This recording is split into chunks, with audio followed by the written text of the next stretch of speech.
Bonsoir tout le monde, je suis Antoine. Gabriel, j'ai vraiment besoin de te parler ce soir. J'ai eu une journée particulièrement stressante et j'aimerais savoir comment tu fais, toi, pour te détendre après ce genre de journée. Bonsoir et bienvenue dans Waspoken French, cher auditeur. Oh Antoine, je t'entends dans ta voix que ça a été difficile. Moi, quand j'ai une journée stressante, la première chose que je fais, c'est prendre une douche chaude. Une douche chaude. Excellente idée. Moi aussi, j'adore ça. L'eau chaude, c'est comme si elle emportait tout le stress de la journée. Je reste parfois 20 minutes sous la douche. C'est mon moment de décompression. 20 minutes? C'est vrai que c'est thérapeutique. Cher auditeur, comment vous détendez-vous après une journée difficile? Douche, autre chose? Nous aimerions connaître vos techniques de relaxation. Et après la douche, je mets des vêtements très confortables. Mon jogging le plus doux, un t-shirt large. J'ai besoin de me sentir libre et à l'aise. Plus rien de serré ou de formel. Se changer, c'est symbolique. On quitte les vêtements de travail et le stress avec. Moi, j'ai un pyjama spécial détente. Très doux, très confortable. Ça me met immédiatement dans un autre état d'esprit. Un pyjama spécial détente. J'adore. Et après m'être changé, je fais quelque chose de très simple mais efficace. Je prépare une tisane. Camomille, verveine ou mélisse. Quelque chose de chaud et apaisant. Les tisanes? Parfaites pour se calmer. Moi aussi j'en bois, surtout la camomille. Et je bois ça dans mon fauteuil préféré. Tu as un endroit spécial pour te détendre chez toi. Oui, j'ai un coin sur mon canapé, avec des coussins moelleux et un plaid tout doux. C'est mon refuge. Dès que je m'installe là, avec ma tisane, je sens déjà le stress diminuer. Ton refuge? C'est important d'avoir un endroit rien qu'à soi. Moi c'est mon fauteuil près de la fenêtre. Je peux regarder dehors voir les arbres. Ça m'apaise beaucoup. Regardez la nature, c'est vrai que ça calme. Chers auditeurs, avez-vous un endroit spécial chez vous pour vous détendre? Un fauteuil, un coin du jardin, votre lit? Dites-nous où vous trouvez la paix. Et toi Antoine, une fois installé dans ton refuge, qu'est-ce que tu fais? Tu lis? Tu regardes la télé? Ça dépend de mon niveau de stress. Si je suis vraiment tendu, je commence par ne rien faire. Juste respirer. J'ai appris des exercices de respiration. Inspirez lentement, expirez encore plus lentement. Les exercices de respiration. Très efficaces. Moi aussi je pratique. J'inspire en comptant jusqu'à 4, je retiens mon souffle 4 secondes, puis j'expire en comptant jusqu'à 8. C'est exactement ça. Et c'est incroyable comme ça marche vite. Après 5 minutes de respiration, je me sens déjà mieux, plus calme, plus centré. Plus centré, c'est le bon mot. Et après la respiration, tu fais quoi? Alors là, ça dépend. Parfois, j'écoute de la musique douce, du classique, de la musique de relaxation, ou même des bruits de la nature. Pluie, océan, forêt. La musique de relaxation? Moi aussi j'adore. J'ai des playlists spéciales. Une pour la détente, une pour la méditation. Et les bruits de la nature, c'est magique. Ça nous transporte ailleurs. Exactement. Ça nous transporte. Et parfois, je ferme les yeux et j'imagine que je suis vraiment dans la forêt ou au bord de la mer. C'est de la visualisation. La visualisation. Technique formidable. Cher auditeur, utilisez-vous votre imagination pour vous détendre?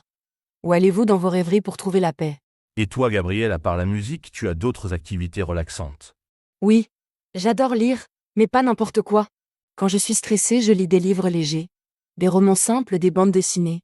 Rien de trop compliqué ou stimulant. Des lectures légères. Bonne idée. Moi aussi, j'évite les livres trop sérieux le soir. Je lis parfois de la poésie ou des livres de développement personnel sur la sérénité. La poésie, comme c'est beau, et les livres sur la sérénité. Tu as des titres à recommander? Il y en a beaucoup, mais je ne veux pas faire de publicité. L'important, c'est de trouver ce qui nous parle. Et toi, tu as découvert d'autres techniques. Oui, le coloriage pour adultes. Je sais, ça peut paraître enfantin. Mais c'est très relaxant. Les gestes répétitifs, les couleurs, ça occupe l'esprit sans le fatiguer. Le coloriage pour adultes. Pas du tout enfantin, c'est de l'art-thérapie. Moi, j'ai essayé. C'est vrai que c'est méditatif. Et on crée quelque chose de beau. Exactement, art-thérapie. Et toi, tu as des activités créatives pour déstresser. Parfois, j'écris, pas des histoires. Plutôt mes pensées, mes émotions de la journée. Comme un journal. Ça m'aide à évacuer le stress, à mettre des mots sur ce que je ressens. Écrire ses émotions. C'est thérapeutique. Ça libère l'esprit. Moi, parfois, je dessine. Rien de précis. Juste des formes, des lignes. Ça me détend. Chers auditeurs, avez-vous des activités créatives pour vous relaxer? Et niveau activité physique, toi, tu bouges pour évacuer le stress? Oui, mais rien d'intense le soir. Plutôt des étirements. Du yoga doux. J'ai quelques positions simples que je fais sur mon tapis de salon. Le yoga, parfait pour se détendre. Moi, je fais de la marche. S'il ne fait pas trop froid, je sors me promener. L'air frais, le mouvement, ça change les idées. La marche. Excellente idée. Et tu marches combien de temps? Ça dépend, entre 20 et 40 minutes. Juste le temps de vider mon esprit. Je ne pense à rien. Je regarde autour de moi. Les maisons, les jardins, les gens. Observer sans penser? C'est de la méditation en mouvement. Et quand tu rentres, tu te sens comment? Beaucoup mieux, plus léger, comme si j'avais laissé mes soucis dehors. Et toi, après tes étirements? Pareil. Plus souple dans mon corps et dans ma tête. Et parfois, après le yoga, je prends un bain. Avec des sels de bain, des huiles essentielles. Un bain avec des huiles. Quel luxe! Moi, je n'ai qu'une douche. Mais j'aimerais bien essayer. Tu utilises quelles huiles? Lavande pour la détente. Eucalyptus quand j'ai mal partout. Orange douce pour la bonne humeur. Chaque huile a ses propriétés. Chers auditeurs, utilisez-vous des huiles essentielles pour vous détendre? Et niveau alimentation, tu manges des choses spéciales quand tu es stressé? Bonne question. Quand je suis stressée, j'évite le café et l'alcool. Ça excite encore plus. Je préfère des tisanes comme on a dit, et des aliments légers. Éviter les excitants. Logique. Moi, j'aime manger des fruits, surtout des bananes. Paraît-il que ça contient des substances qui calment. Et c'est naturellement sucré. Les bananes, et les fruits en général. C'est plein de vitamines. Et le sucre naturel, c'est mieux que les bonbons. Tu évites quoi d'autre? Les repas trop lourds le soir, ça fatigue la digestion. Et on dort moins bien. Je préfère des soupes, des salades. Quelque chose de facile à digérer. Des soupes. Parfait. C'est chaud, réconfortant et léger. Moi aussi j'adore les soupes le soir. Surtout en hiver. Ça réchauffe le corps et l'âme. Réchauffe l'âme. Belle expression. Et niveau écran, tu regardes la télé pour te détendre? Ça dépend. Si c'est des nouvelles stressantes ou des films violents, non. Mais j'aime les documentaires sur la nature. Ou des comédies douces. Quelque chose d'apaisant. Des documentaires nature. Excellente idée. Moi aussi, j'adore. Les animaux, les paysages. Ça nous reconnecte avec la beauté du monde.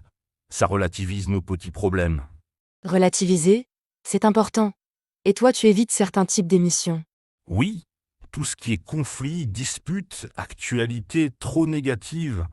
Le soir, j'ai besoin de positif, de beau, de calme. Cher auditeur, qu'est-ce que vous regardez pour vous détendre? Et niveau social? Tu appelles des amis quand tu es stressé? Parfois, si j'ai besoin de parler. Mais d'autres fois, j'ai plutôt besoin de solitude, de silence. C'est selon mon humeur. Et toi? Pareil. Parfois, parler fait du bien. D'autres fois, on a besoin de s'isoler. L'important, c'est d'écouter ses besoins et de ne pas se forcer. Écoutez ses besoins. Très juste. Et tu as des amis particuliers que tu appelles dans ces moments? Oui, j'ai une amie très calme, très apaisante. Juste entendre sa voix me détend. On ne parle pas forcément du stress. On papote de tout et de rien. Une amie apaisante. Quelle chance. Moi j'ai ma sœur. Elle a toujours les bons mots et elle me fait rire. Le rire, c'est un excellent anti-stress. Le rire? Absolument. Ça libère des endorphines, les hormones du bonheur. Tu as d'autres techniques pour rire quand tu es tendu? Je regarde des vidéos drôles, des sketchs d'humoristes ou des vidéos d'animaux mignons. Les chatons qui jouent, ça me fait fondre. Et ça détend instantanément. Les vidéos d'animaux. Moi aussi, j'adore. C'est de la pure tendresse. Et ça nous rappelle la simplicité. Les animaux ne stressent pas pour des petites choses. La simplicité. Exactement. Et parlant de simplicité, moi, parfois, je fais des activités très basiques. Plier le linge, ranger un tiroir, des gestes simples et répétitifs. Des gestes répétitifs? C'est méditatif. Moi, je fais la vaisselle. On en a parlé dans un autre épisode.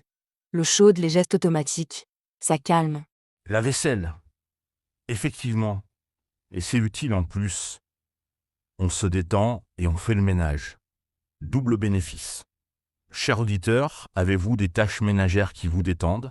Et toi, Antoine, tu as une routine spéciale pour le coucher après une journée stressante? Oui, j'éteins tous les écrans au moins 1 heure avant de dormir.